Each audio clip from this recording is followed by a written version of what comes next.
हम्म, तो कल हमने किया था प्लानिटरी विंड्स किया था ना लास्ट टॉपिक। तो भाई इसको एक बार दोबारा से कर लेते हैं। इम्पोर्टेंट है ये, क्योंकि इसमें पिक्चर देख लो एक बार। ठीक है, पिक्चर देखो। हाई प्रेशर है, यहाँ पे हाई प्रेशर हो रहा है, यहाँ पे लो प्रेशर। तो देखो, हाई प्रेशर से कैसे जा रहा है, लो प्रेशर की तरफ जा रहा है। लो प्रेशर में जब चला गया तो वार्म एयर क्या राइज हो गया, ऊपर गया, फिर वो कूल एयर की तरफ स्ट्राइक करेगा, वो ठंडी होके फिर वापस आएगी, फिर वो हाई लो प्रेशर की तरफ जाएगी। ऐसे ही सेम जा रहा है। ऐसे ही दूसरी जगह क्या है, ये देखो 30 नॉर्थ है, ये 30 साउथ है, तो वहां पे भी सेम जाएगा कि भाई वार्म होके ऊपर गया, फिर बाद में ये इस तरफ गया 30 साउथ की तरफ। फिर जो कूल एयर स्ट्राइक्स होंगी तो वो ठंडी हो जाएंगी, ठंडी होके नीचे आएंगी, फिर वो दोबारा उस तरफ चली जाएंगी हाई प्रेशर से लो प्रेशर। क्यों? क्योंकि लो प्रेशर बन विंड वैसे ट्रेवल करती है। ठीक है, देखो। तो वही है कि भाई हाँ, uneven heating in the earth become between equator and poles create a belt of low and high pressure। ठीक है, कि भाई अनइवन हीटिंग की वजह से हो जाता है ये कि भाई जो इक्वेटर पे है उस पे ज्यादा आ जाती है, जिसकी वजह से वो लो प्रेशर बन जाता है, और जो पोल्स है वहां पे नहीं जा पाती हीटिंग इतनी। तो this large scale pressure difference set the air in the motion, और इसी वजह से जो एयर है, विंड है, जो एयर है वो एक विंड का पैटर्न क्रिएट करती है इसी प्रेशर डिफरेंस की वजह से, जिसे हम क्या बोल देते हैं, प्लेनेटरी विंड्स। कि भाई प्लेनेट का विंड की बात कर रहे हैं टोटली, तो वो प्लेनेटरी विंड्स हो गई हैं। नियर द इक्वेटर, भाई इक्वेटर में आपको क्या बताया था कि भाई ज्यादा हीट होती है, तो क्या होगी, इंटेंस हीटिंग होगी by the sun cause by the air को, जो हो जाएगी वो वार्म हो जाएगी। गर्म होने की वजह से क्या आएगी, ऊपर की तरफ उठ जाएगी, और क्या हो जाएगा हाँ, वहां क्या बन जाएगा, लो प्रेशर बेल्ट बन जाएगा यहाँ पे। ठीक है, एज दिस एयर राइज, जैसे ये राइज करेगी, फिर वो मूव कहाँ पे करेगी, पोलवर्ड्स। पोलवर्ड्स मतलब कि नॉर्थ पोल की तरफ या साउथ पोल की तरफ। ठीक है, तो पोलवर्ड्स जाएगी एट द हायर एल्टीट्यूड, मतलब कि वही ऊपर ऊपर से हाइट ले लेगी, और फिर वो पोलवर्ड्स जाएगी। वहां पे भाई ठंडी होती है, वहां पे फिर ठंडी हो जाएगी, ओन कूलिंग करने के बाद इट बिकम डेंसर। डेंसर होने की वजह फिर वो नीचे आएगी दोबारा से, कहाँ पे, 30 डिग्री नॉर्थ पे और 30 डिग्री साउथ पे। ठीक है, दोनों जगह पे ही बन डिसेंड होगी। देखो ये इक्वेटर के पास में क्या लिखा हुआ है, असेंडिंग एयर। असेंड हो रही है मतलब कि ऊपर उठ रही है। फिर जब वो नॉर्थ 30 नॉर्थ पे और 30 साउथ पे जा रही है तब डिसेंडिंग ईयर है, तो वो डिसेंड होती होएगी। तो ऐसे ये साइकिल चल रही है, उठ रही है, फिर जा रही है वो नॉर्थ पोल की तरफ, फिर नीचे जा रही है, फिर दोबारा से वापस जा रही है। तो वही, तो ये साइकिल बन गया यहाँ पे। हम्म, हाँ, तो अब हमें पता है कि भाई हाई प्रेशर रीजन हो जाएगा, भाई ठंडी एयर वहां पे और ज्यादा एयर आ गई ना, हाई प्रेशर बन गया। अब हाई प्रेशर से कहाँ चला जाएगा, लो प्रेशर में चला जाएगा। हम्म, कहाँ था ये, हाँ ये, from this high region pressure region air flow back towards, air flow back towards, कहाँ गया, ये रहा, हाँ, back towards equator along the earth. भाई वही है, हाई प्रेशर बन गया तो फिर लो प्रेशर की तरफ चली जाएगी, वो दोबारा से वहां पे वापस जाएगी। तो एक सर्कल बन गया। ये इक्वेटर के पास में छोटे छोटे सर्कल्स है ना, डिसेंडिंग एयर के, ये वही है। असेंडिंग हो रही है पहले, फिर डिसेंडिंग हो रही है, तो ऐसे ही। अब जैसे कि इसमें आगे दिखा के, जो नॉर्थ पोल में एक बार हवा चली गई और यहाँ पे नॉर्थ साउथ में चली गई, तो जरूरी नहीं कि सारी ही हवा वापस जाएगी। ठीक है, तो नॉर्थ हाई प्रेशर से साउथ प्रेशर जाएगी, कई बार क्या होता है वो दूसरी तरफ आगे और नॉर्थ पोल की तरफ चली जाती है। ठीक है, तो वही बोल रहा है, a part of it moves towards the pole along the surface and rises again. तो ये पोल सरफेस के पास में चली जाती है थोड़ा, और वहां पे क्या होगी, फिर से असेंडिंग एयर होगी। यहाँ पे असेंडिंग एयर दोबारा लिख रखा है ना, तो वही पोल के पास चली गई, वहां पे फिर दोबारा असेंडिंग होगी, मतलब कि गर्म होगी, फिर ऊपर की तरफ उठ जाएगी, फिर वही साइकिल दोबारा हो जाएगी, घूम के फिर वो दोबारा north pole, north 30 degree north पे जाएगी, फिर वो प्रोसेस दोबारा से रिपीट होगा, जिसकी वजह से क्या हो जाएगा, ये पूरा सर्कल बनता रहेगा। ठीक है, अब ये क्या बता रहे हैं कि भाई ये, हाँ, ये 60 डिग्री नॉर्थ के पास में ट्रेवल कर रही है ये ना, असेंडिंग, ये दूसरा जो सर्कल बन रहा है वो वाला। ओके। अब हाँ। हम्म।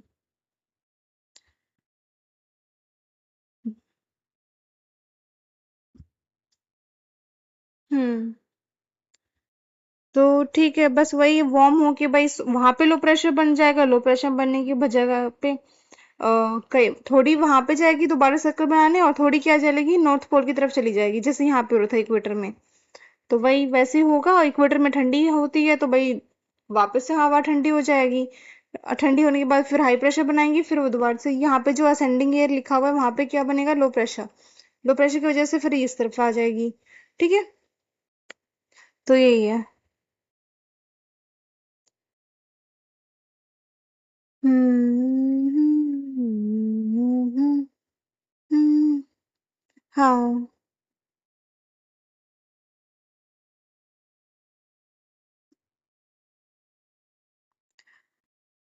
बस आपको ये देखना है कि भाई जो विंड्स होती हैं वो कर्व ऑफ अर्थ के अकॉर्डिंग भी होती हैं, जरूरी नहीं कि ऐसे सीधी गई हैं ऊपर फिर बाद में साइड में गई हैं फिर ऐसे गई हैं। वो कर्व की शेप ले रहा है क्योंकि प्लेनेट की शेप ऐसी है। ठीक है। बस यही था इसमें इम्पोर्टेंट। ओके। नेक्स्ट नया टॉपिक्स पे चलते हैं। 13.2.3 ओशियन करंट्स। करंट्स तो वही है कि भाई जो लहरें, ठीक है, जो लहर आती है ऐसे, तो ओशन करंट्स भी डिपेंड करता है अनइवन हीटिंग पर। तो कैसे करता है वो देखेंगे हम। तो ocean currents are the continuous movement of large mass of ocean water, तो वही है मूवमेंट है large mass of ocean water. ठीक है। सिमिलर टू विंड्स, बस विंड के एक जैसे ही जो planetary pressure difference also drive the ocean currents. मतलब कि जो प्लेनेटरी प्रेशर डिफरेंस है उसकी वजह से क्या हो जाएगा, ओशन करंट भी होते हैं, जैसे विंड्स हो रही थी ना। तो strong planetary winds drag the ocean, नहीं, drag the surface water of the ocean because of friction. Hmm. भाई इतनी स्ट्रॉन्ग प्लेनेटरी विंड्स हो जाती हैं कि भाई वो ड्रैग करती हैं सरफेस पे जो पानी होता है ना उसको लेके जाती हैं। ठीक है। क्यों? क्योंकि फ्रिक्शन की वजह से। और setting the surface current in the motion, और जो सरफेस करंट एकदम शांत रहता है ना, था ना शांत बिल्कुल, उसको क्या कर देगी, ऐसे लहर बना देगी विंड के साथ ही। ठीक है। In addition to winds difference in temperature and salinity, the rotation of the earth and the distribution of land mass influence the movement of the ocean water. ठीक है। भाई उसका टेम्परेचर कैसा है, ठंडा है तो भाई पानी वो नहीं इतना बहुत ज्यादा प्रेशर लगेगा विंड का। अगर गर्म है तो वो जल्दी हो जाएगा। ऐसे सैलिनिटी है, सैलिनिटी में क्या होता है कि वाटर हार्ड हो जाता है, मतलब कि भारी हो जाता है। सैलिनिटी अगर ज्यादा है तो भारी है, तो उसको भी नहीं हम हिला सकते। सैलिनिटी कम है तो बहुत जल्दी वो करेगा, और टाइड्स बहुत ज्यादा आएंगी। और रोटेशन ऑफ अर्थ भी, अर्थ रोटेट करता है उसका भी मूवमेंट का असर पड़ता है, जैसे विंड्स है। और ठीक है। हाँ। एंड डिस्ट्रीब्यूशन लैंड मास, अब जहाँ पे लैंड मास बहुत कम है, उसका डिफरेंस कम है पानी और उसका लैंड का, तो उसमें हो जाएगा, जिसमें ज्यादा है उसमें इतना नहीं होगा। ठीक है। तो भाई the water of the equator, भाई इक्वेटर में क्या है, एकदम पास में हो गया ना equator. The water of equator and the polar region have different temperature, है ना। इक्वेटर का पानी क्या होगा, गर्म होगा, और जो पोल का पानी होगा वो भाई बहुत ठंडा होगा। तो वाइल द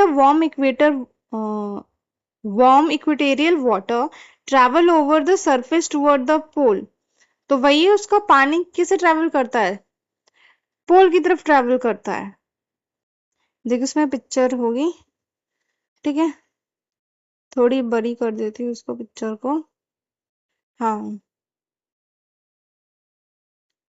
ठीक है। अब देखो क्या कह रहा है ये। कहाँ पे थे। हाँ। अरे कहाँ। हाँ यही है शायद।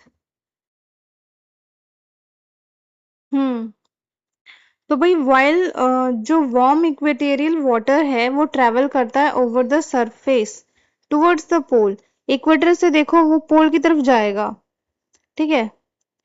अब साउथ में तो साउथ पोल की तरफ जा रहा है, नॉर्थ पोल में नॉर्थ पोल की तरफ जाएगा, ठीक है।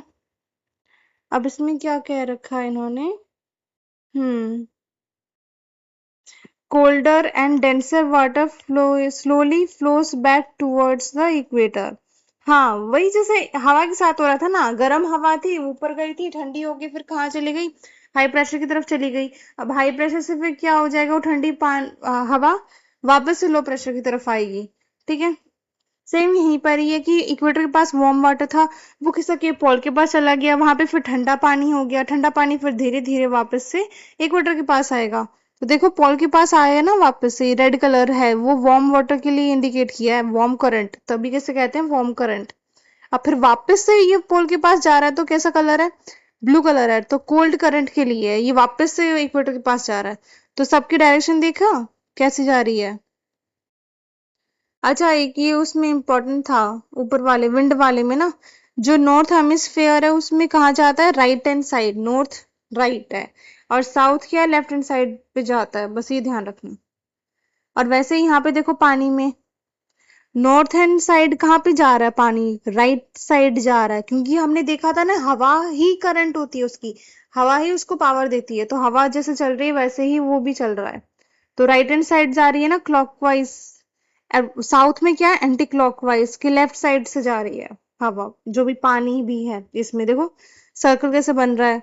जो नॉर्थन हेमिस्फीयर है वो राइट हैंड साइड है, और जो साउथ में लेफ्ट हैंड साइड है, ठीक है। तो फिर हाँ, तो वही बोला कि जब ठंडा हो जाता है पानी, वापस से वो इक्वेटर की तरफ चला जाता है, ठीक है, through the deeper ocean levels, ठीक है। अब ocean water has different salinity, salinity का मतलब होता है कि अमाउंट ऑफ जो सॉल्ट उसमें डली रहती है, तो उसको सैलिनिटी है, डिपेंडिंग ऑन द लोकेशन, है ना, लोकेशन को डिपेंड करता है कि कहाँ पे क्या डिफरेंट सैलिनिटी है। Water with the lower salinity being less denser tends to remain near the surface, while higher salinity denser water sinks and move in deeper level of the ocean. भाई हल्का पानी है ना, तो भाई सरफेस पर रहेगा।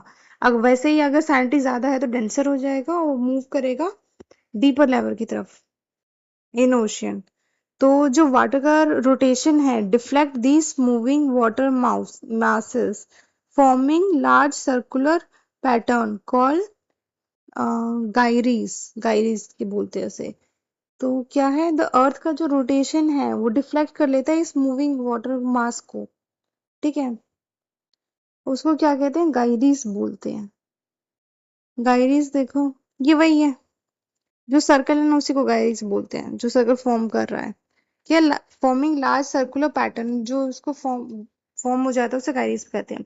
तो these clock rotate clockwise in the north hemisphere and counter clockwise in the southern hemisphere, ठीक है, ये तो हमने देख लिया। A continent further modify these paths by blocking and redirecting current। Continent है क्या, वो फर्दर उसको ब्लॉक कर देते हैं और रीडायरेक्ट कर देते हैं, ठीक है। अब वही जहाँ लैंड दिखा है आपको, तो लैंड के पास नहीं जाता, उसको वो घुमा देता वहां पे से। इंडियन ओशन काइरीज देखो कैसे घूम रहा है, यहाँ मेडागास्कर है और यहाँ पे ऑस्ट्रेलिया है, ऐसे घूम रहा है। साउथ पैसिफिक है, नॉर्थ पैसिफिक है, नॉर्थ अटलांटिक गायरे है, साउथ अटलांटिक गायरे है। ये जो लैंड है वो उसको रिडायरेक्ट कर देते हैं, ब्लॉक कर देते हैं, फिर दोबारा उसको रिडायरेक्ट कर देते हैं। तो ocean currents plays a major role in regulating the earth's climate and supporting life. Ocean current play करता है एक major role in regulating earth climate. भाई पानी वो वही जैसे घूम रहा हो तो क्लाइमेट तो करेगा ही, और सपोर्ट लाइफ को, by transferring heat from equator towards the pole, है ना। अगर वहीं पे पानी रहेगा वो तो बहुत गर्म हो जाएगा, जिसकी वजह से जो एक्वेटिक लाइफ वगैरह जो भी होती है वो क्या हो जाएंगी, वो नहीं जी पाएंगी ना। हम्म।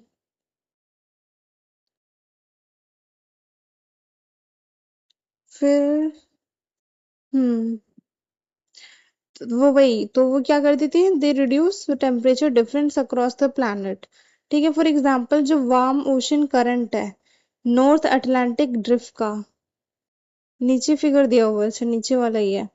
नॉर्थ अटलांटिक ड्रिफ्ट का जो वार्म वाला है, वार्म किस में, देखो कैसे जा रहा है ये।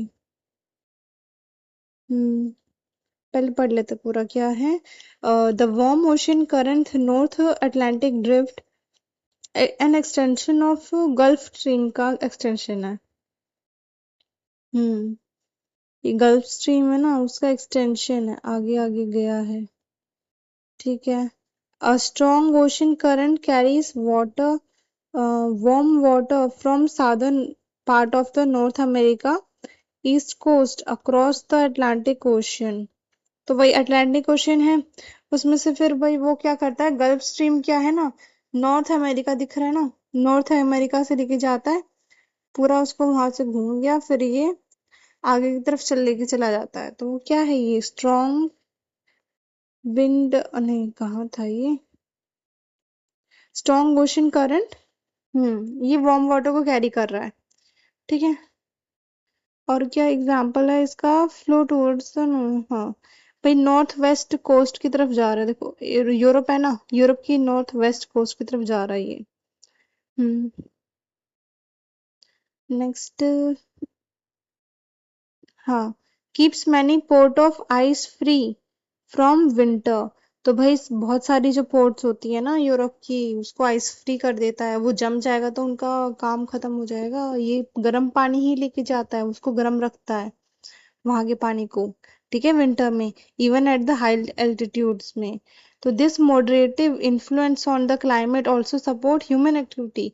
तो अगर शिप अगर ठंडा हो गया वो वहां पानी, गर्म पानी ये वाला नहीं गया, तो क्या हो जाएगा, जो शिप की एक्टिविटीज है, जो ट्रेड वगैरह, वो सब क्या हो जाएगा, मिस हो जाएगा। और जो ह्यूमन ह्यूमन लाइफ जिस पे डिपेंड करती है, ओशन फूड वगैरह जो होगा, ओशन लाइफ भी होगी, तो वो सब भी नहीं रहेगी, क्योंकि वो ठंडा हो जाएगा, पानी जम जाएगा। ठीक है। तो वही बोल रहा है कि such as trade and commerce. तो ocean current also support a massive ecosystem by the transporting nutrient. तो वही की न्यूट्रिएंट्स वगैरह होते हैं, वो भी ट्रांसफर करते हैं अपने साथ में। ठीक है। चलो नेक्स्ट क्या है, scientist at the Indian Institute of Tropical Meteorology कि पुणे में run advance computer model that couple the energy flow we discuss in this chapter between the atmosphere, ocean, land, and ice to stimulate the Indian monsoon. These models use data from satellite buoys in Indian Ocean, even stationed in Atlantica, to improve seasonal forecast and to study how global warming will। ठीक है, ये study के बारे में बता रहे हैं कि भाई ये इन चीजों की स्टडी करती है, जिससे हमें फोरकास्ट वगैरह पता चल जाता है, जो रेनफॉल का पैटर्न है, मॉनसून का पैटर्न है, उन सब चीजों का। फिर नेक्स्ट आता है बायो जियो केमिकल साइकिल। तो बायो भी है इसमें, जियोग्राफी, फिर केमिकल मतलब कि केमिकल्स जो यूज होंगे उसकी साइकिल। तो क्या है इसमें, द लिविंग ऑर्गेनिज्म बायो। ठीक है, living organism constantly exchange matter and energy with air, है ना। भाई जो लिविंग ऑर्गेनिज्म है वो मैटर भी एक्सचेंज करती है, एनर्जी भी एक्सचेंज करती है, किसके साथ, एयर के साथ, वाटर के साथ, सॉइल, रॉक्स अराउंड देम। ठीक है, हर चीज के साथ एक्सचेंज होती है, लिविंग ऑर्गेनिज्म इंटरेक्ट करता है। तो this continuous interaction between the non living, जिसे क्या कहते हैं अबायोटिक, एंड लिविंग जो क्या है biotic component of earth, result in the transfer of matter energy across various spheres of earth, जो हमने एकदम शुरू में पढ़ा था कि भाई हर स्फीयर के अर्थ एक दूसरे से इंटरेक्ट करता है, उसमें जो बायो भी है वो भी इंटरेक्ट करेगा। फिर this process ensure the essential nutrition such as carbon, nitrogen and oxygen are recycled। तो ये प्रोसेस क्यों जरूरी है, क्योंकि ये जो जितने थे ना, कार्बन, नाइट्रोजन और ऑक्सीजन, यही होते हैं ना सबसे ज्यादा, तो वो क्या होते हैं, रिसाइकल होते रहते हैं, यूज होंगे फिर दोबारा आएंगे, दोबारा से यूज होंगे, तो ये साइकिल होते हैं। And remain available to the support of, to support life on the earth, और अवेलेबल रहेंगे, ये खत्म नहीं होते, रिसाइकल होते हैं।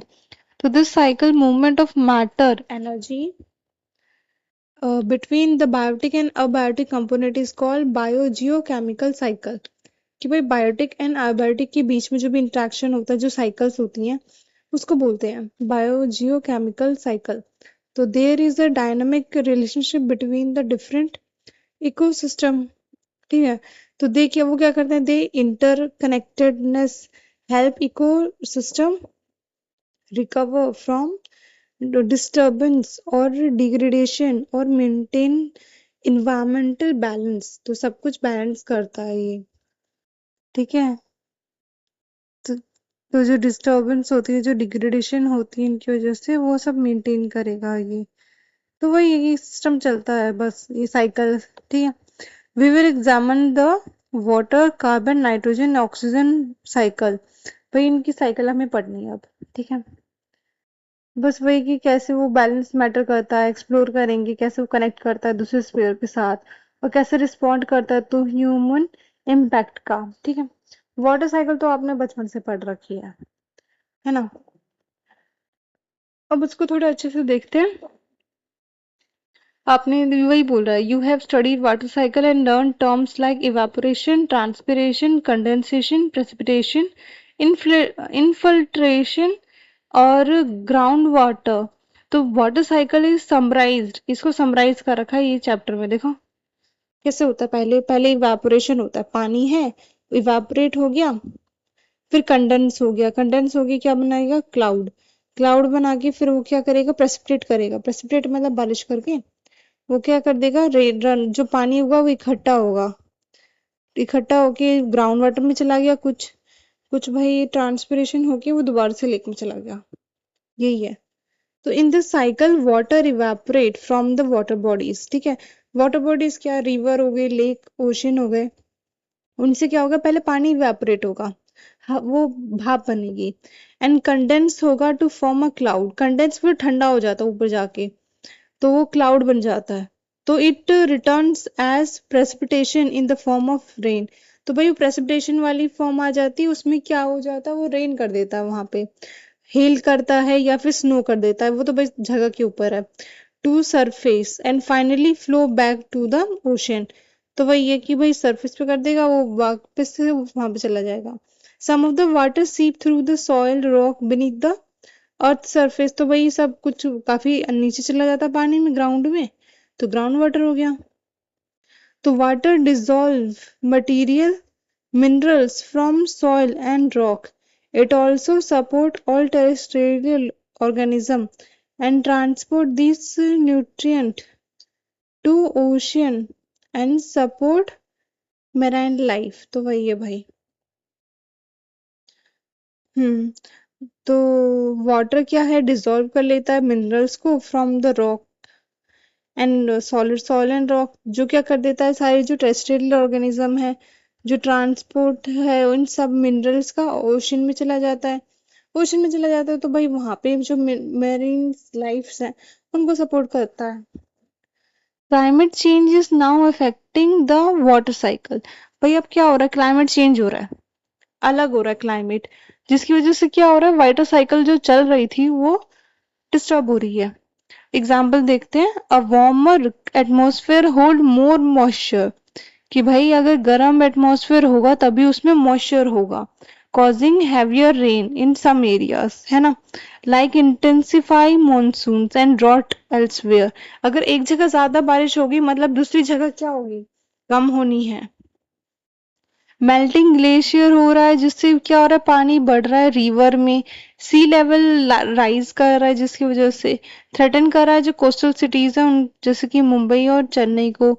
Sudden burst of intense rainfall result in run of that Erode soil. भाई इतनी तेज बारिश आ जाती है कि जो सॉइल्स है उसको भी लेके जाती है. और फिर लेस इनफिल्ट्रेशन है, reduces the recharge of ground water. और कम इनफिल्ट्रेशन होगा जिसकी वजह से ग्राउंड वाटर भी कम हो जाएगा, which in turn makes sustaining agriculture difficult. तो जो चल रही है एग्रीकल्चर उसको डिफिकल्ट हो जाती है चलानी, स्पेशली ड्यूरिंग ड्राई मंथ्स. की वजह मानसून है तब तो चल जाएगा काम, लेकिन जब नहीं है, जब गर्मी है बहुत ज्यादा, ड्राई मंथ्स है, तब नहीं चलेगा। तो इन दिस वे जो वाटर साइकिल है वो लिंक करती है क्रायोस्फेयर ग्लेशियर को, हाइड्रोस्फेयर रिवर एंड ओशन को, और एटमॉस्फेयर मॉइस्चर को, और जियोस्फेयर मतलब कि जो सॉइल इरोजन वगैरह चीजें हैं, डिक्रीज इन्फिल्ट्रेशन उनको, और बायोस्फेयर तो भाई है ही, क्रॉप वगैरह हो गई, फिशरी वगैरह हो गई, ठीक है।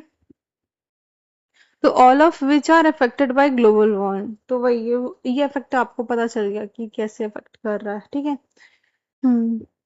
अब क्या आ रहा है, वाटर साइकिल, नहीं अब हो गया वाटर साइकिल तो कार्बन साइकिल है। हम्म। कार्बन साइकिल कुछ नहीं है, बस कार्बन जो बाहर एयर में मिट होता है वही मिक्स होके वापस चीजों में आता है, तो वही। तो carbon forms the backbone of life, आपको पता है कार्बन हर किसी के साथ वो बना लेता है कुछ भी, तो वो बैकबोन है लाइफ का, कि हर protein, carbohydrate, fat, DNA molecule contain करता है कार्बन को, ठीक है। तो it circulate continuously between the atmosphere, जो कि क्या है, कार्बन डाइऑक्साइड, ठीक है। और क्या है, बायोस्फेयर प्लांट एनिमल, जियोस्फेयर मतलब कि कार्बोनेट रॉक्स हो गई, फोसिल फ्यूल हो गई, जैसे कि कोयला हो गया, ऑयल हो गया। हाइड्रोस्फेयर हो गया जिसमें क्या होता है, कार्बन डाइऑक्साइड क्या है, डिसॉल्व होती है, और जो मेरीन की शेल्स होती हैं वो भी इसी से बनती हैं, तो कार्बन से ही। As shown in this figure, देखो कार्बन साइकिल का फिगर, गैस और ऑयल नीचे है, क्रूड ऑयल पंप हो रहा है, तो फिर कॉयल भी ऊपर ही है, देखो।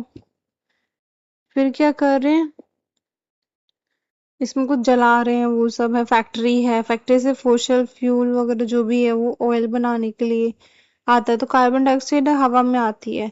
अगर हम रेस्पिरेशन कर रहे हैं वो भी हवा में कार्बन डाइऑक्साइड छोड़ रहे हैं, है ना। हम्म। इन्होंने टी का,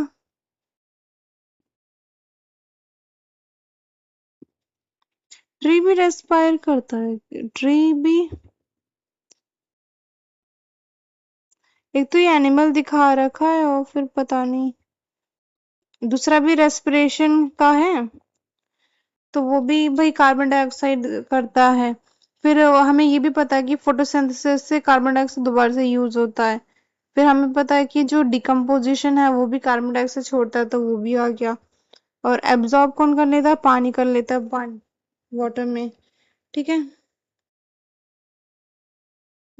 तो ये कार्बन साइकिल थी। तो भाई यही बता रहा है, तो different part of the carbon cycle operate at the very different time scale. तो भाई ये टाइम स्केल डिफरेंट हो सकता है कि कोई चीज आप जलाओगे आप तो कार्बन डाइऑक्साइड में बहुत जल्दी आ जाएगी, और वहीं पे कुछ डिकम्पोज वगैरह करोगे धीरे धीरे करके वो आएगा कार्बन डाइऑक्साइड, ठीक है।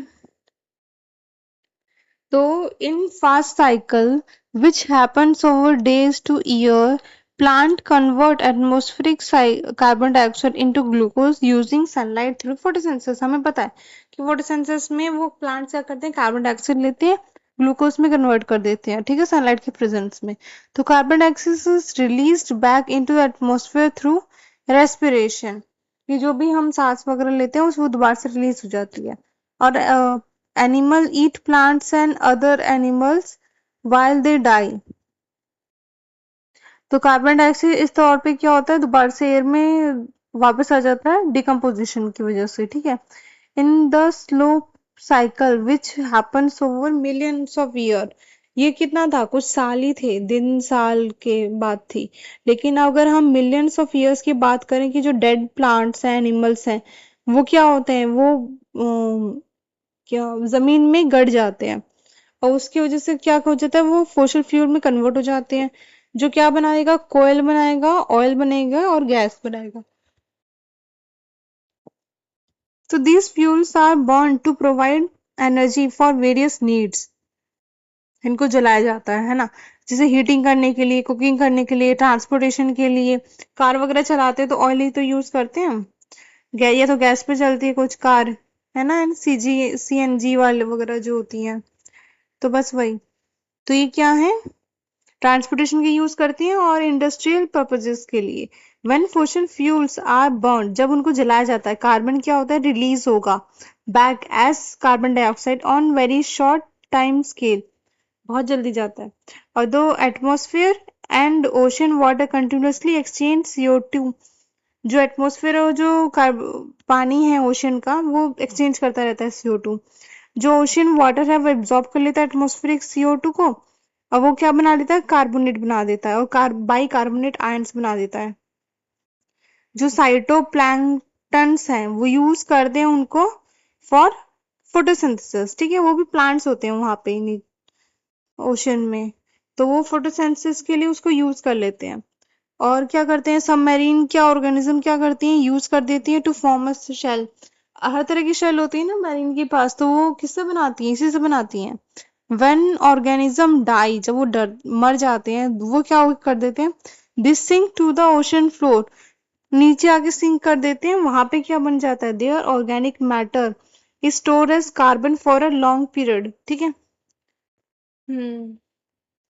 अब क्या बोल रहा, कार्बन कॉन्सेंट्रेशन, तो ये वही बोल रहा है कि भाई एटमॉस्फेरिक CO2 कैसे कैसे बढ़ता जा रहा है, 2025 तक दिखा दिए इन्होंने, तो कैसे कैसे बढ़ रहा है, डायरेक्ट ही बढ़ता जा रहा है ये, ठीक है। हम्म।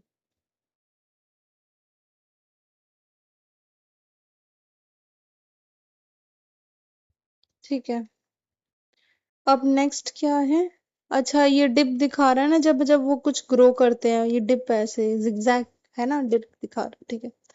तो फिर आगे, हाँ, human activities like burning fossil fuel and deforestation have raised atmospheric CO2 by about 35% since 1960। तो 1960 से क्या हो रहा है भाई, बढ़ रहा है ये, है ना, जो ह्यूमन एक्टिविटी की वजह से, ठीक है। और जिसकी वजह से क्या हो रहा है, an unprecedented rise in history of human civilisation, तो राइज हो रहा है। While some amount of carbon dioxide are necessary to keep earth warm, भाई यहाँ तो हमें पता है ना, जो ग्रीन हाउस गैसेस हैं उसमें भी है ये कार्बन डाइऑक्साइड, वो गर्म करने के लिए जरूरी होता है। लेकिन excessive amount of CO2 intensify the greenhouse effect leading to the global warming, वो फिर ज्यादा गर्म हो जाते हैं जब ज्यादा अमाउंट चली जाए एटमॉस्फेयर में, मेल्ट कर देगा वो ग्लेशियर्स को और आर्टिक सी आइस को, जिसकी वजह से भाई सी लेवल राइज कर जाएगा और मोर एक्सट्रीम वेदर कंडीशंस आ जाएंगी। In India this may lead to more intense monsoon, भाई मॉनसून बहुत इंटेंस हो जाएंगी। Warmer air hold more moisture, तो वही गर्मी बढ़ेगी, मतलब कि वो मॉइस्चर और ले सकते हैं, मॉइस्चर और ले लिया मतलब कि वो इवेपोरेशन ज्यादा हो गया ना गर्मी की वजह से, फिर वो क्लाउड भी ज्यादा बनेगा, वो प्रेसिपिटेशन में बारिश भी ज्यादा होगी। तो the threat to agriculture from its changing rainfall pattern, भाई थ्रेट हो जाएगा कि पैटर्न चेंज हो रहा है बादल बारिश का। तो though fossil fuel will still power much of our electrical generation, कि भाई हमारे जो फॉसिल फ्यूल हैं वो पावर करेंगे हमारे इलेक्ट्रिक जनरेशन को। इंडिया इज रैपिडली इंक्रीजिंग,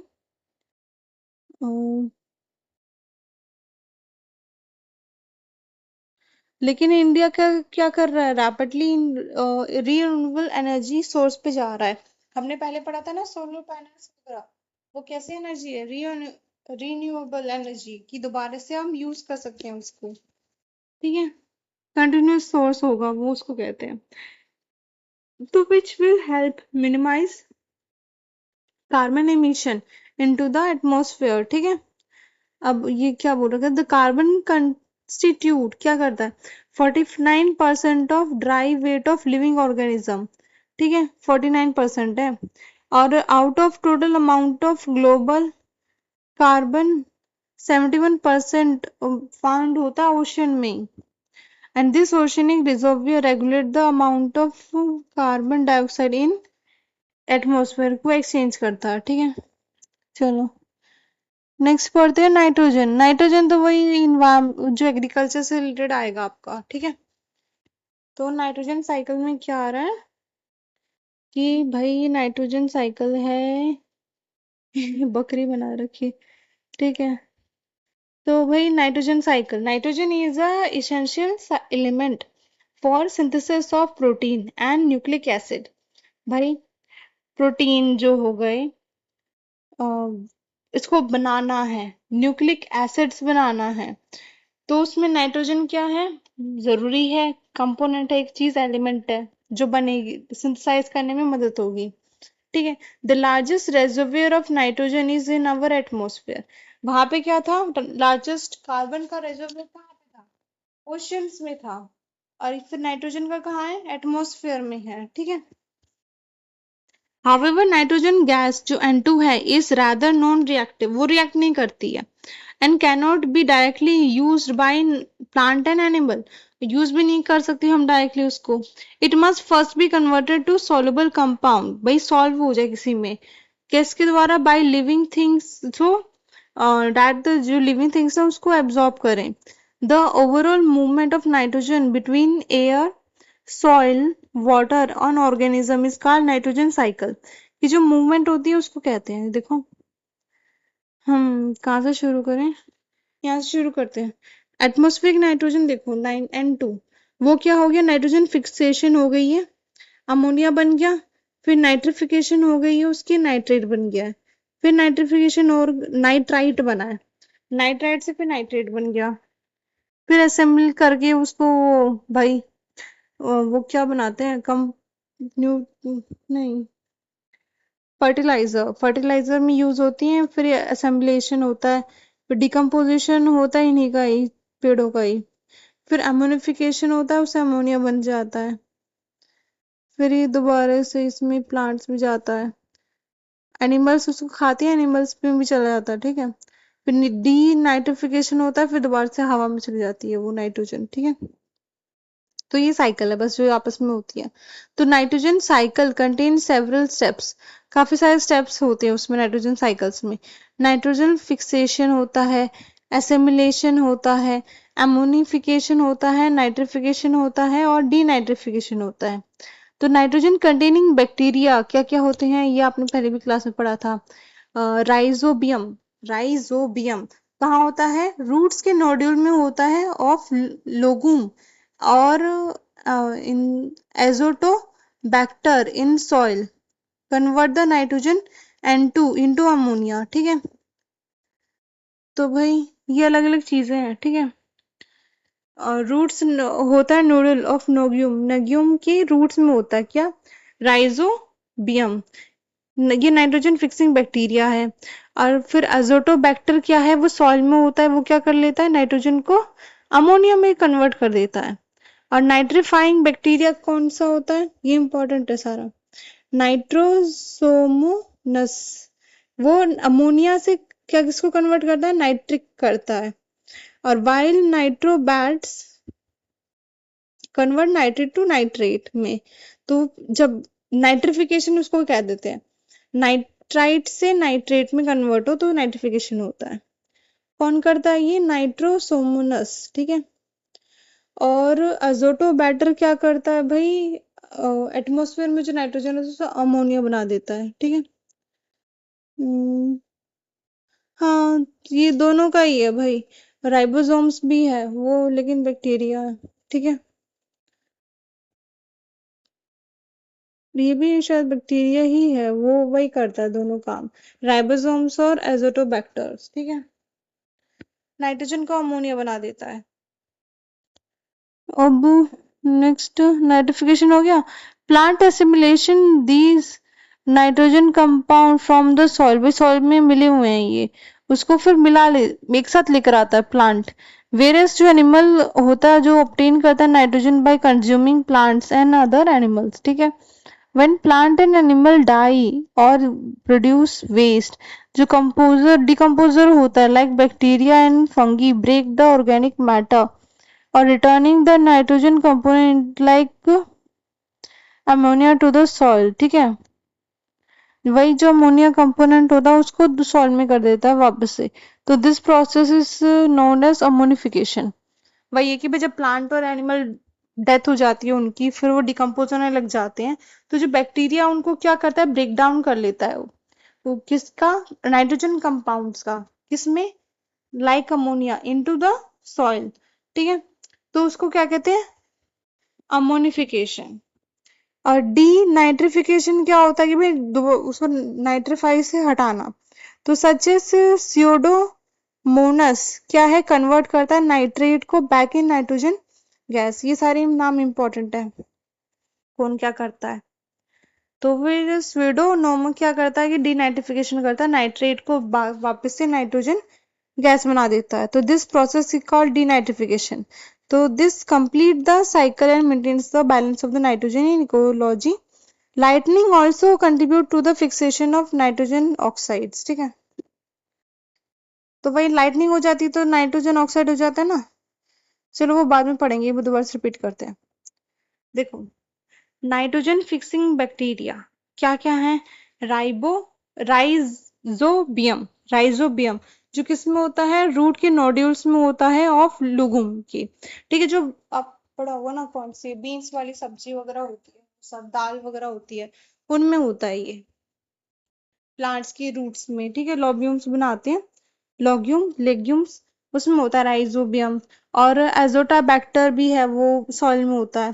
तो वो क्या करते हैं ऐसे बैक्टीरिया, वो क्या नाइट्रोजन को फिक्स करते हैं, किस में कन्वर्ट कर देते हैं, अमोनिया में कन्वर्ट कर देते हैं। तो भाई वो उसकी न्यूट्रिशन मिल जाती है प्लांट को उसमें से। और नाइट्रीफाइंग मतलब उसको नाइट्रिक को नाइट्रेट बना देता है, ठीक है। नहीं नहीं, नाइट्रीफाइंग तो पहले अमोनिया को नाइट्राइट बनाएगा, वो नाइट्रिफिकेशन है, ठीक है।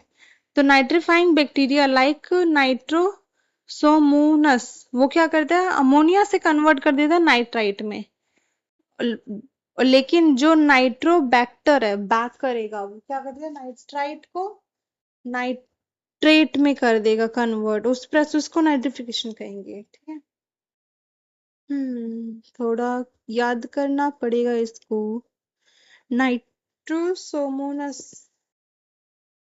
हम्म नाइट्रोसोमोनस क्या करेगा, अमोनिया से नाइट्रेट करेगा।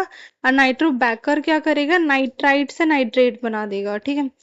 ठीक है, नाइट्रोफिकेशन इसी को कह देते हैं। चलिए, और बाकी तो इतना नहीं है इम्पोर्टेंट।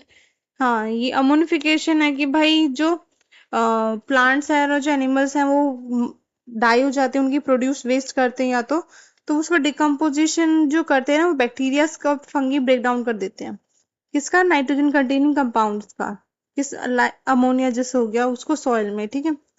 और उस प्रोसेस को करते हैं हम अमोनिफिकेशन।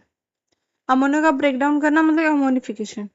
डीनाइट्रिफिकेशन मतलब कि उसको नाइट्रेट से अलग करना। तो कौन करता है, स्यूडो मोनस कन्वर्ट कर देता है नाइट्रेट को दोबारा से गैस में, नाइट्रोजन गैस में, ठीक है। तो इसको डीनाइट्रिफिकेशन कहते हैं, बस यही। अब देखते हैं जो लाइटनिंग होती है वो कैसे करती है। During lightning strike a tiny amount of atmospheric nitrogen is fixed to produce nitrogen oxide, बस वही। तो भी इतना याद करना कि अगर बिजली चमकेगी तो एटमोस्फेरिक नाइट्रोजन क्या हो जाएगा, नाइट्रोजन ऑक्साइड में कन्वर्ट हो जाएगा, ठीक है। तो क्या कह रहे हैं, today most of the nitrogen is fixed artificially via Haber Bosch process, making ammonia from the atmospheric nitrogen which produces most of the fertilizer used today। तो वही है कि भाई अमोनिया का बनाना है किससे, एटमोस्फेरिक नाइट्रोजन से। कैसे बनाते हैं, हैबर बोच प्रोसेस से। और तुम्हें पता है ना फर्टिलाइजर में यूज होता है ये। तो दिस ब्रेड फ्रॉम एयर, है ना, हमें कहाँ से मिल रहा है ये फर्टिलाइजर, हमें ब्रेड देता है ना। तो ये ब्रेड मिल रहा है हमें एयर से, रेवोल्यूशनाइज कर देता है एग्रीकल्चर को, enabling India's green revolution and feeding billions, ठीक है। तो more than half the nitrogen atom in the human body came from Haber Bosch process, ठीक है। मतलब कि भाई हम भी खाते हैं पौधे वगैरह जो भी हैं, वो प्लांट्स वगैरह, वो हमें भी नाइट्रोजन मिलता है। तो ज्यादातर हमें इसी प्रोसेस की वजह से मिलता है, हैबर बॉश। अच्छा, however this reaction is very intensive, ठीक है। तो मतलब कि नियरली 1 से लेकर 2% ऑफ ग्लोबल एनर्जी लग जाती है। And overuse of fertiliser है क्या कर देता है, डिग्रेड कर देता है सॉइल और वाटर को, ठीक है। चलो, ये है साइकिल, ऑक्सीजन साइकिल। बस ये फिर खत्म हो जाएगा चैप्टर आपका। भाई ऑक्सीजन अब कैसे मिल रही है, oxygen is one of the in earth's most abundant element. ठीक है, 21% है, 21% कम नहीं होता है। तो वो वही बोल रहा है कि oxygen is one of the मो इन अर्थ्स मोस्ट अबंडेंट एलिमेंट्स है। About 21% of atmosphere consist of three oxygen gas. Free oxygen gas है वो, ठीक है। इट इज इसेंशियल कंपोनेंट तो है ही भाई हमें, जैसे क्योंकि जो बायोलॉजिकल मॉलिक्यूल्स हो गए, कार्बन डाइऑक्साइड हो गया, प्रोटीन, न्यूक्लिक एसिड्स हो गए, फैट्स हो गए, उसमें ऑक्सीजन आती है। ऑक्सीजन की भाई also exist in combined form, जैसे कि अर्थ के क्रस्ट में एज, हाँ मेटल ऑक्साइड्स होते हैं ना, कि एनो मेटल, वो तो नाइट्रो ऑक्साइड हो गया, लेकिन जो मेटल ऑक्साइड्स हो गए हैं उसमें मिलेगा हमें, मिनरल्स में होगा, इन एयर होगा, कार्बन डाइऑक्साइड में भी ऑक्सीजन होता है। तो भाई while discussing oxygen cycle we focus on process that regulate the oxygen level in the atmosphere. ठीक है, अब इसमें देखो, फोटोसिंथेसिस में भी ऑक्सीजन प्रोड्यूस करता है, तो देखो वापस दे रहा है ये। और जो प्लांट रेस्पिरेशन करते हैं वो लेता है कार्बन डाइऑक्साइड। भाई ये गैस क्या बैल बना रखी है, क्या बना रखा है, ये सिंग गाय बना रखी है। वो क्या कर रही है, रेस्पिरेशन कर रही है एनिमल्स की फॉर्म में, फिर क्या कार्बन डाइऑक्साइड छोड़ रही है। ठीक है। हम्म। अब कार्बन डाइऑक्साइड जो छोड़ दिए उसको ये प्लांट भी ले रहा है, ट्री ले रहा है। और जो इंडस्ट्रियल है वो यूज करती है ऑक्सीजन का कंबशन के फॉर्म में। कंबशन मतलब जलाने के फॉर्म में ऑक्सीजन यूज होती है, तो वही है। तो ये साइकिल है पूरी, ठीक है। अब organism like plant and animal use oxygen for respiration and release carbon dioxide, ये तो पता ही हमें। combustion of fuels, भाई फ्यूल को जलाने के लिए हम ऑक्सीजन को यूज करते हैं और रिलीज करते हैं कार्बन डाइऑक्साइड को। plants restore oxygen through the photosynthesis using sunlight, water and CO2 to form glucose and release CO2 करता है। तो this balance between consumption जो कि respiration and combustion है, और प्रोडक्शन जो कि फोटोसिंथेसिस से ही होता है, तो सर्कुलेट करता है ऑक्सीजन को between atmosphere, land, ocean and living organism, sustaining life across all sphere of earth. ठीक है, सारे स्पेयर के लिए जरूरी होता है ये ऑक्सीजन। चलो ऑक्सीजन तो इतना था नहीं।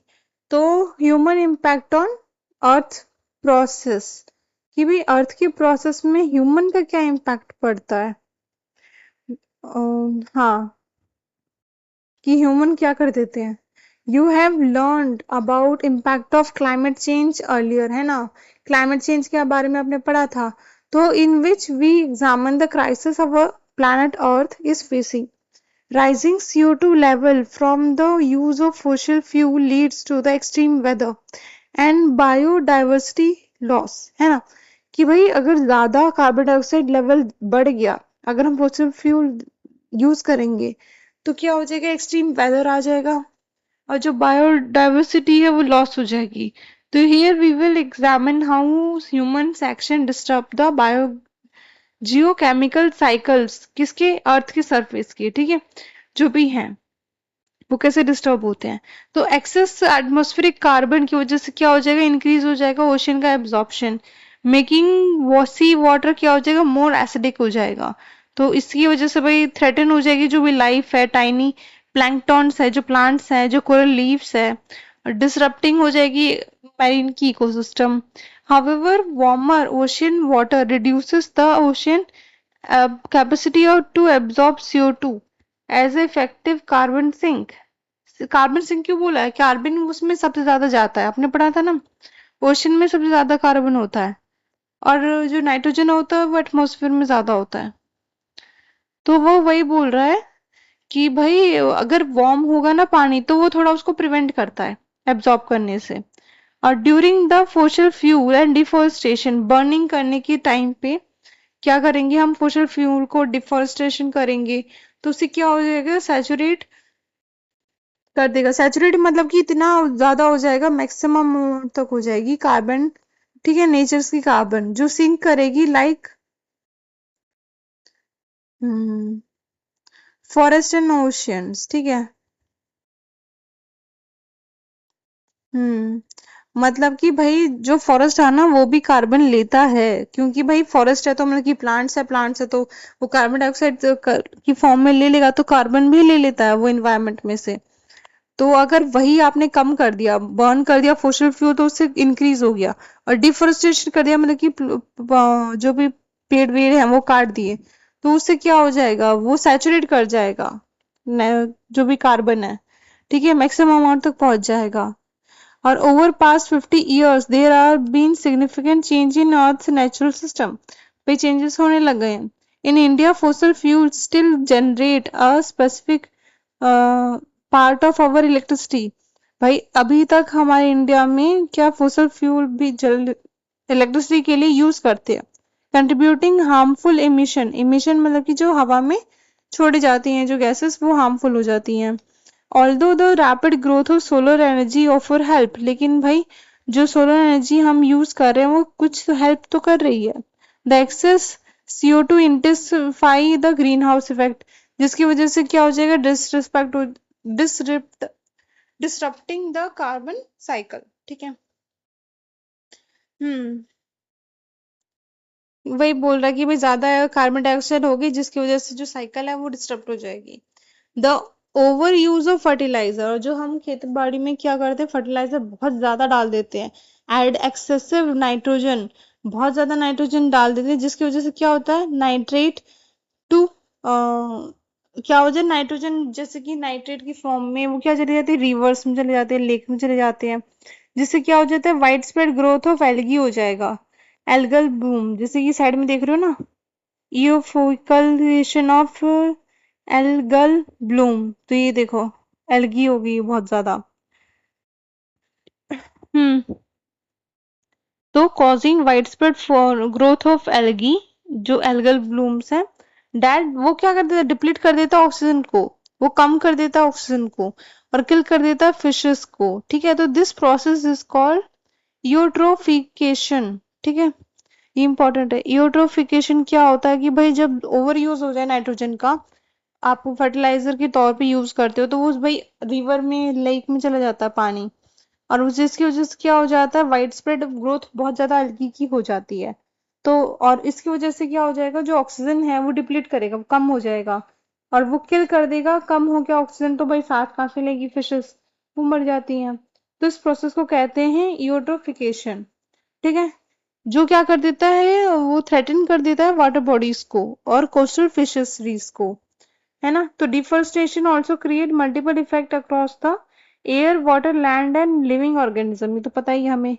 अब clearing forest result in decrease photosynthesis, है ना, अगर फॉरेस्ट हम हटा देंगे तो कितनी अमाउंट ऑफ फोटोसिंथेसिस बहुत कम हो जाएगी और रिड्यूस कर देगी ट्रांसपिरेशन को, which can lead to the decline of local rainfall, कि भाई पास की जो रेनफॉल है ना वो कम हो जाएगी। It also alter surface albedo, है ना। वो भाई एल्बिडो क्या था कि उसको गर्म करने की, जो रिफ्लेक्ट करने की ताकत को ही बोलते हैं ना एल्बिडो, तो वो उसकी ताकत भी कम हो जाएगी एल्बिडो वाली, वो गर्म हो जाएगा जल्दी जमीन जो भी है, ठीक है। तो विदाउट ट्री रूट्स की बजाय क्या हो जाएगी, जो सॉइल को होल्ड टुगेदर करती है, एक साथ रखती है, तो सॉइल इरोजन होगा। ओवर टाइम जो हैबिटेट है कुड बी डिस्ट्रॉयड, हैबिटेट मतलब कि जो रहने की जगह है वो डिस्टर्ब हो जाएगी, जो लीड करेगी decline of biodiversity as many species loss their natural home. तो कई ऐसे स्पीसीज होते हैं जो अपने नेचुरल होम में ही रह सकती हैं, हर स्पीसीज नहीं होती है कि यहाँ भी रह लेंगी वहां भी रह लेंगी, तो वही है कि वो बायोडाइवर्सिटी उसकी डिस्टर्ब हो जाएगी पूरी, ठीक है। तो फिर चलो ये लास्ट रह रहा है। हाँ, mission life India lead global initiative introduce at the United nation climate change conference 2021, mission life, ठीक है, यूएन में था। encourage करता है पीपल को to adopt mindful eco friendly lifestyle को हमें अडॉप्ट करना चाहिए, traditional practice. Ancient text in India have long recognised that earth's function as a interconnected system होता है। Earth the earth work through flow of energy and cycling of matter across the spheres, तो वही है। Unsustainable consumption and disturb this balance, मतलब कि sustainable, अगर आप बिना कुछ रिप्लेस किए उसके बिना कंज्यूम करते जाओगे तो वो बैलेंस डिस्टर्ब हो जाएगा। By promoting simple habits such as saving energy, conserving resource वगैरह कंजर्व करके रखने हैं। Mission life highlight how action of individual and communities can help build a sustainable future. तो इसका यही याद रखना, मिशन लाइफ क्या था, यूनाइटेड नेशन में क्लाइमेट चेंज की कॉन्फ्रेंस में इंडिया का ग्लोबल इनिशिएटिव था। ठीक है। व्हीकुलर इमिशन रिएक्ट विद, जो व्हीकल से जो इमिशन होता है, ठीक है, आपकी गाड़ी में से, कार में से, ट्रक में से जो इमिशन होता है वो रिएक्ट किससे करता है, सनलाइट से। तो वो क्या फॉर्म कर लेगा, ग्राउंड लेवल पे स्मोक हो जाएगा। This also lead to the formation of ground level ozone, तो ग्राउंड लेवल पे ओजोन बन जाता है जो कि हार्मफुल है हेल्थ के लिए। आपने पढ़ा था ना, ओजोन की स्ट्रेटोस्फेयर पे ब्लॉक कर देता है यूवी सन रेडिएशन को, और प्रोटेक्टिव है अर्थ लाइफ के लिए। लेकिन दीज पोल्यूटेंट में सिटी एयर अनहेल्थी बना देता है यहाँ पे नीचे। तो while human impact affect all Earth's surface, a combination of local action and global cooperation can help restore the Earth natural system। ठीक है भाई, हम साथ में मिलकर इसको सिस्टम को ठीक भी कर सकते हैं।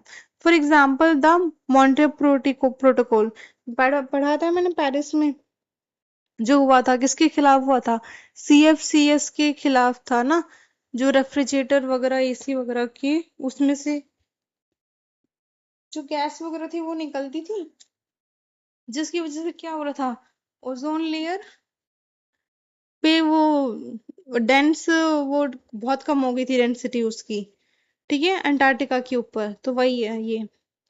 तो भाई एग्जाम्पल क्या है, मॉन्ट्रियल प्रोटोकॉल है started the process of recovering of ozone layer through global corporation, corporation किया तभी वो रिकवर होने लग गया।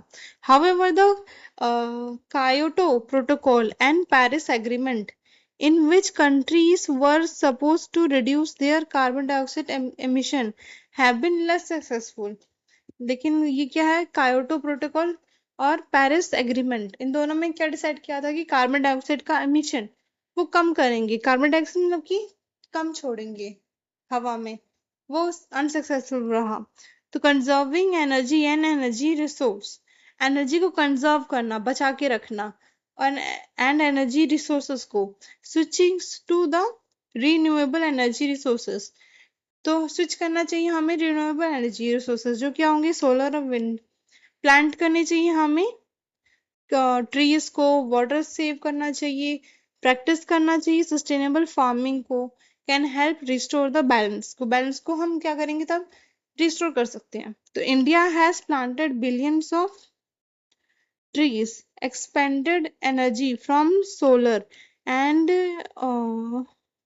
renewable source significantly। ठीक है, इंडिया ने क्या किया है कि भाई प्लांट किया बिलियंस ऑफ ट्रीज, और एक्सपेंड किया है एनर्जी को, किसमें से, सोलर का और रिन्यूएबल सोर्स का। ठीक है, और सिग्निफिकेंटली किया है हमने इसको, ठीक है काम। And also promote sustainable farming practices, भाई सस्टेनेबल फार्मिंग की प्रैक्टिस हमें करनी है कि भाई ऐसे नहीं होने चाहिए कि भाई हम कुछ ज्यादा ही फर्टिलाइजर यूज कर रहे हैं। ठीक है, individual can also contribute by saving resources, जैसे कि water, food, energy. This can be done by reducing waste, reusing and recycling materials। कि भाई आप क्या करो, reduce waste, reusing, recycling material। Together all these efforts will help maintain the environment balance on earth। ठीक है, तो ये सब क्या चीज करेगा, मेंटेन करेगा अर्थ के बैलेंस को बनाने के लिए। अब ये डेफिनेशन है, वही है, electromagnetic radiation receive from sun क्या है, प्राइमरी सोर्स ऑफ एनर्जी है। ज्यादातर वेदर्स क्या होते हैं, प्रोसेस लाइक इवापोरेशन, कंडेंसेशन और रेस्पिरेशन, ठीक है, वो ट्रोपोस्फेयर में ही होते हैं।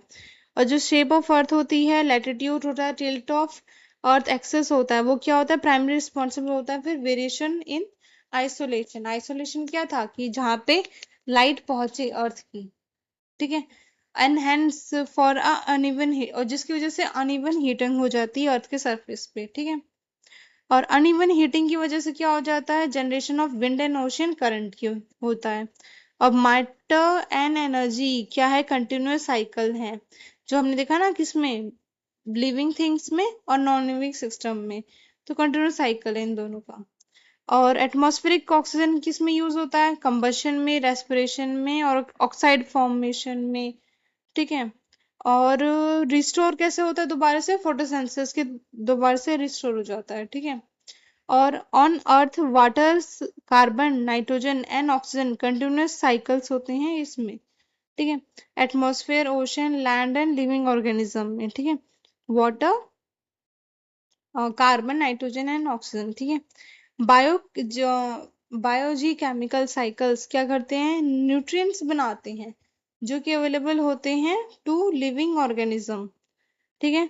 सस्टेन लाइफ करता है, रेगुलेट करता है क्लाइमेट चेंज को, और बैलेंस कर लेता है इक्वल सिस्टम को, ठीक है।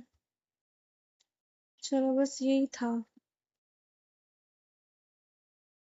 बाद में क्वेश्चन डिस्कस करेंगे, ठीक है। चलो सही।